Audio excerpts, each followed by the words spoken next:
Assalamu alaikum everyone. My name is Azan Ahmed and I am a second year MBA student at Khyber Medical College Peshawar, and in today's video I am here to motivate you for your test. As you know कि बस अभी तो 2 दिन रहते हैं, 2 दिन भी नहीं, it's about 1.5 day, Friday is almost elapsed और एक आपके पास Saturday का दिन है and then there is a big day for you, that is the MDCAT exam day. तो ये वो दिन है जिसके लिए आप लोग काफ़ी टाइम से मेहनत करते हैं, FSC से मेहनत करते हैं, उसके बाद काफ़ी टफ़ टाइम गुजारते हैं. तो I wish you very best of luck for your exams. I wanted to make a comprehensive video for the last minute advices और last minute tips, but unfortunately that was not possible, so I am here giving you some of the things that you should remember, should keep in mind while you are sitting in the test. The first thing is कि test से पहले आपने नींद अपनी पूरी करनी है. I am not saying कि आप बहुत ज़्यादा नींद लें, 10-11 घंटे की, 12 घंटे की, लेकिन एटलीस्ट 6-7 आवर्स की sleep is really important before the test. उसके अलावा you may have your small short notes या फिर हाईलाइटिंग की हुई होती है और वो आप एक दिन में पढ़ सकते हैं, तो उस चीज़ को आप रिवाइज़ कर लें, पढ़ लें. I am not of the view कि आप बिल्कुल एक दिन पहले पढ़ना छोड़ दें और कुछ भी ना करें. लाइक अगर आपके पास टाइम है तो आप उसको कंज्यूम कर सकते हैं, there is nothing bad in it. लेकिन ये है कि इस टाइम आप कोई नई चीज़ याद करने की कोशिश ना करें. फॉर एग्जांपल आपने क्यूबिक क्रिस्टल सिस्टम चॉइस पे छोड़ा हुआ था और उसको आपने याद नहीं किया हुआ था. अब एंड मोमेंट पे आप उसको क्रैम करने बैठ जाएँ, रटा लगाने बैठ जाएँ, तो जो चीज़ें आपको आती हैं वो भी भूल जाएंगी. तो लास्ट मोमेंट किसी चीज़ को याद करने की ज़रूरत नहीं है, लेकिन आप सरफेसली देख सकते हैं. You open it and see it and revise it a bit. तो आपके पास टाइम है अच्छा खासा, आप क्विकली चीज़ों को बस सरफेसली ऊपर से देख लें, रिवाइज़ कर लें. दूसरी बात यह कि टेंशन बिल्कुल भी नहीं लेनी. आपने जितनी भी मेहनत की थी, जो कुछ भी किया था, अब टाइम गुजर चुका है. अभी परेशान होने की कोई ज़रूरत नहीं है. अगर परेशान होंगे तो अपना ही नुकसान करेंगे. तो ईजी होना है, रिलैक्स रहना है, बिल्कुल भी परेशान नहीं होना. फिर उसके बाद यह है कि आपने नमाज़ बाकायदगी से पढ़नी है और अल्लाह ताला से अपने लिए दुआ करनी है, अपने पेरेंट्स से दुआएं लेनी है और एक अच्छे पॉजिटिव एनर्जी, पॉजिटिव वाइब्स के साथ जाएं. अपने अंदर कॉन्फिडेंस भी रखें और अपने अंदर थोड़ा सा इस चीज़ का डर भी रखें कि अगर कोई चीज़ गलत हो गई तो can affect you. Like don't be over confident and don't be that much hesitant and that much जिसे कहते हैं कि आप बहुत ज़्यादा बौखलाए हुए हों कि जो चीज़ आपको आती है या जो चीज़ आप कर सकते हैं उसको भी आप गलत करके आ जाएँ.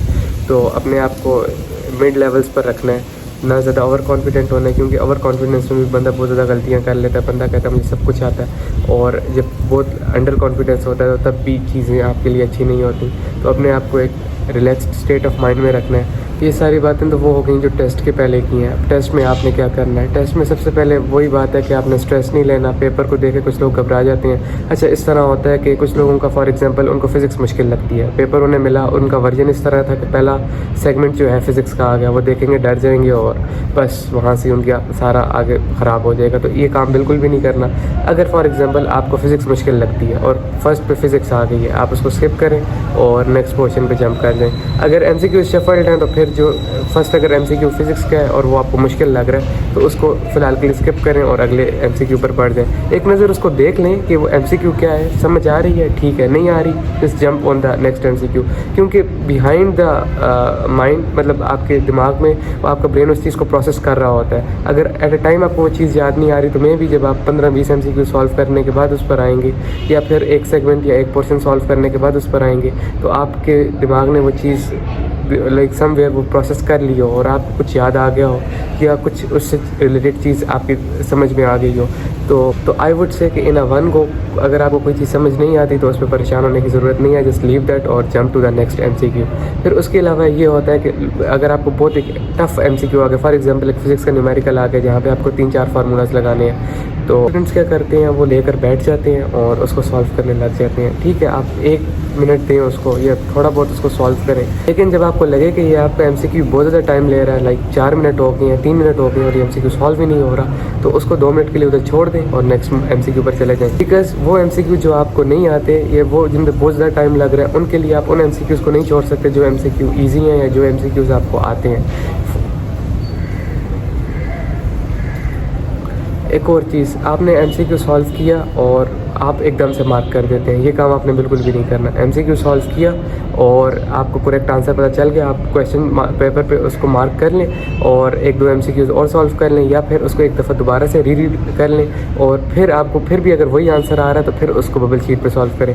हम क्या करते हैं, हम MCQ पढ़ा, उसको सॉल्व किया, आंसर आ गया और बबल शीट पे डायरेक्ट सॉल्व कर दिया। फिर दोबारा नज़र पड़ती है तो फिर याद आता है यहाँ पे नेगेटिव की जगह तो पॉजिटिव साइन था, और मतलब ये तो इसका आंसर जो था, अगर ऑप्शन बी मैंने लगाया तो इसका ऑप्शन तो ए बन रहा था।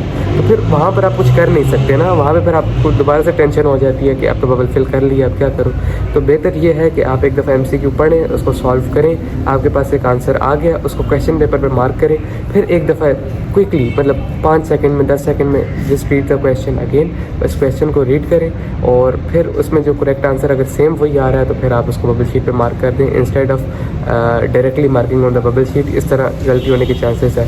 एक और चीज़ जो होती है जो कि मसला बन सकता है वो ये है कि फॉर एग्जांपल आपने MCQ 5 सॉल्व किया लेकिन आपने बबल शीट पे MCQ 6 सॉल्व कर दिया। ये ब्लंडर्स हैं, इस तरह के ब्लंडर्स नहीं करने। अपने आप को शार्प रखना है, अपने आप को एक्टिव रखना है और इस तरह की मिस्टेक्स नहीं करनी, क्योंकि अगर ये वाली मिस्टेक्स बंदा करे तो फिर बंदे का सारा जो टेस्ट का पेस है वो ख़राब हो जाता है। तो अपने आप को बिल्कुल अलर्ट रखना है, मेंटली एक्टिव रहना है। रोल नंबर गलत करने वाली या फिर ये बबल शीट में गलत फिल करने वाली मिस्टेक आपसे ना हो। एक और चीज़ है, फॉर एग्जांपल आपके पास लास्ट के 5 मिनट्स हैं और आपके पास 15-20 MCQs रहते हैं और you are not sure about those MCQs, तो आई वुड नेवर रिकमेंड कि आप उन लोगों को अनफिल्ड छोड़ कर आ जाएँ आप, क्योंकि अनफिल्ड से बेहतर है कि आप गलत फिल कर लें लेकिन अपना एस्टिमेटेड गैस लगाएं, क्योंकि उसमें काफ़ी चांसेस हैं कि वो MCQ आपका सही हो सकता है rather than leaving that Anfield bubbles Anfield.